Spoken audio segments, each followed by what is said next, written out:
ಇನ್ನೊಂದು ಕಡೆಗೆ ಮಾದಾವರ ಮೆಟ್ರೋ ನಿಲ್ದಾಣದ ಬಳಿ ಸರಣಿ ಅಪಘಾತ ಸಂಭವಿಸಿದೆ. ಕೆಎಸ್ಆರ್ಟಿಸಿ ಬಸ್ನಲ್ಲಿದ್ದಂತಹ 20ಕ್ಕೂ ಹೆಚ್ಚು ಪ್ರಯಾಣಿಕರಿಗೆ ಗಾಯವಾಗಿದೆ. ಮಾದಾವರ 2 ಕಾರ್ ಮತ್ತು 2 ಬಸ್ಗಳ ಮಧ್ಯೆ ಸಂಭವಿಸಿರುವಂತಹ ಸರಣಿ ಅಪಘಾತ ಇದು. ರೆಡ್ ಬಸ್ ಹಾಗೂ ಪವರ್ ಪ್ಲಸ್ ಬಸ್ನಲ್ಲಿದ್ದಂಥವರಿಗೆ ಗಾಯಗಳಾಗಿದೆ. ಬೆಂಗಳೂರಿನ ಮಾದಾವರದ ಮೆಟ್ರೋ ಸ್ಟೇಷನ್ ಬಳಿ ಈ ಒಂದು ಸರಣಿ ಅಪಘಾತ ಸಂಭವಿಸಿದ್ದು ನೀವು ಆ ದೃಶ್ಯಾವಳಿಗಳಲ್ಲಿ ನೋಡ್ತಾ ಇದ್ದೀರಾ.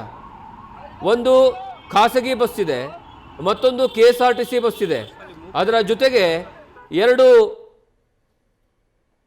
ಕಾರ್ಗಳು, ಒಟ್ಟು 4 ಗಾಡಿಗಳ ನಡುವೆ ಸರಣಿ ಅಪಘಾತ ಸಂಭವಿಸಿರುವಂತಹ ಕಾರಣಕ್ಕಾಗಿ ಆ ಅಪಘಾತದಲ್ಲಿ 20ಕ್ಕೂ ಹೆಚ್ಚು ಜನ ಆ ಬಸ್ನಲ್ಲಿ ಏನು ಸಂಚಾರವನ್ನು ಮಾಡ್ತಾ ಇದ್ರು, ಪ್ರಯಾಣವನ್ನು ಮಾಡ್ತಾ ಇದ್ರು, ಅವರಿಗೆ ಗಾಯಗಳಾಗಿದ್ದಾವೆ.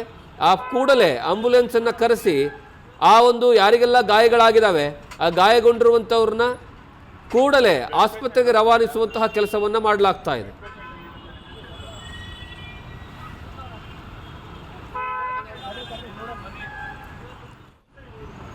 ಈ ಬಗ್ಗೆ ಹೆಚ್ಚಿನ ಮಾಹಿತಿಯನ್ನು ಪ್ರತಿನಿಧಿ ಸವಿತಾ ಕೊಡ್ತಾರೆ. ಸವಿತಾ, ಈ ಸರಣಿ ಅಪಘಾತಕ್ಕೆ ಮೂಲವಾದಂತಹ ಕಾರಣ ಏನು? ಎಷ್ಟು ಜನರಿಗೆ ಗಾಯಗಳಾಗಿದೆ?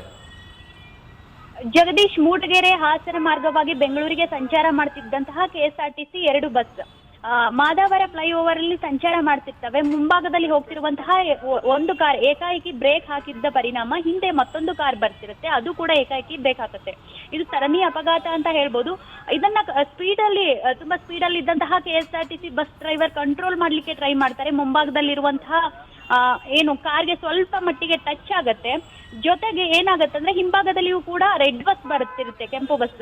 ಸೊ ಅದು ಕೂಡ ತುಂಬಾ ಸ್ಪೀಡ್ ಇರೋ ಕಾರಣದಿಂದಾಗಿ ಏಕಾಏಕಿ ಪವರ್ ಪ್ಲಸ್ ಏನ್ ಕೆಎಸ್ಆರ್ಟಿಸಿ ಬಸ್ಗೆ ಡಿಕ್ಕಿ ಹೊಡೆದ ಪರಿಣಾಮ ರೆಡ್ ಬಸ್ ನಲ್ಲಿ ಇದ್ದಂತಹ 20ಕ್ಕೂ ಹೆಚ್ಚು ಪ್ರಯಾಣಿಕರಿಗೆ ಗಂಭೀರ ಗಾಯಗಳಾಗಿದ್ದಾವೆ. ಅಂದ್ರೆ ಮೂಗು ಬಾಯಲ್ಲೆಲ್ಲ ರಕ್ತ ಬಂದಿದೆ. ಏಕಾಏಕಿ ಒಂದಿಷ್ಟು ಪ್ರಯಾಣಿಕರು ಮಲ್ಕೊಂಡಿರ್ತಾರೆ. ಸೊ ಆ ಸಮಯದಲ್ಲಿ ಆದಂತಹ ಅಪಘಾತ ಯಾವ ರೀತಿ ಏನಾಯ್ತು ಅನ್ನೋದು ಗೊತ್ತಾಗಲ್ಲ. ಸೊ ಇಮಿಡಿಯೇಟ್ ಆಗಿ ಪಕ್ಕದಲ್ಲೇ ಮಾದಾವರ ಮೆಟ್ರೋ ಸ್ಟೇಷನ್ ಪಕ್ಕದಲ್ಲೇ ಆಗಿರೋ ಕಾರಣದಿಂದಾಗಿ ಆಂಬ್ಯುಲೆನ್ಸ್ಗೆ ಇಮಿಡಿಯೇಟ್ ಆಗಿ ಕಾಲ್ ಮಾಡಿ ಗಾಯಗಳಾದಂತಹ 20ಕ್ಕೂ ಹೆಚ್ಚು ಪ್ರಯಾಣಿಕರನ್ನ ಆಂಬ್ಯುಲೆನ್ಸ್ ಮುಖಾಂತರವಾಗಿ ಈಗಾಗಲೇ ಆಸ್ಪತ್ರೆಗೆ ಕಳಿಸುವಂತಹ ಪ್ರಯತ್ನಗಳಾಗಿದ್ದಾವೆ. ಒಟ್ಟಾರೆ ಪ್ರಯಾಣಿಕರು ಆಕ್ರೋಶವನ್ನ ಹೊರಹಾಕ್ತಿದ್ದಾರೆ. ಮುಂಭಾಗದಲ್ಲಿ ಏನಾಯ್ತು ಅನ್ನೋದು ಅವ್ರಿಗೆ ಗೊತ್ತಿಲ್ಲ, ಸರಣಿ ಅಪಘಾತ ಅನ್ನೋದು ಗೊತ್ತಾಗ್ತಿಲ್ಲ. ಸೊ ಏಕಾಏಕಿ ಅಂದ್ರೆ ಡ್ರೈವರ್ ತುಂಬಾ ಸ್ಪೀಡ್ ಇದ್ರು, ರ್ಯಾಶ್ ಡ್ರೈವ್ ಅನ್ಸುತ್ತೆ. ಏಕಾಏಕಿ ಈ ರೀತಿ ಆಗಿದಾಗ ಕುಟುಂಬಸ್ಥರಿಗೆ ಒಂದಿಷ್ಟು ಗಾಯಗಳಾಗಿದಾವ ಅನ್ನೋ ಆಕ್ರೋಶ ಕೂಡ ಆಗ್ತಿದೆ. ಈಗಷ್ಟೇ ಆದಂತಹ ಘಟನೆ ಅಂತ ಹೇಳ್ಬೋದು ಜಗದೀಶ್. ಥ್ಯಾಂಕ್ ಯು ಸವಿತಾ ನಿಮ್ಮೆಲ್ಲ ಮಾಹಿತಿಗಾಗಿ. ಬೆಡ್ ಪೇಷಂಟ್ ಅವರ ಮಗ ಯಾರನ್ನ ಬೆಡ್ ಪೇಷಂಟ್ ನ್ಯೂಸ್ ಫಸ್ಟ್ ನಿರ್ಭೀತಿಯಿಂದ ನಿಮ್ಮ ಪರವಾಗಿ.